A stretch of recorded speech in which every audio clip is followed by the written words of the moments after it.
Sunday.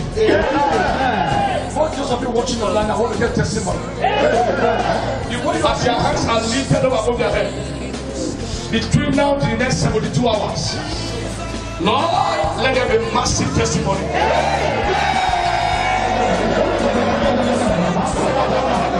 It's just 2 words. It was the supernatural I seen of God's power in the man of God. Seeing the lives, people being healed was powerful.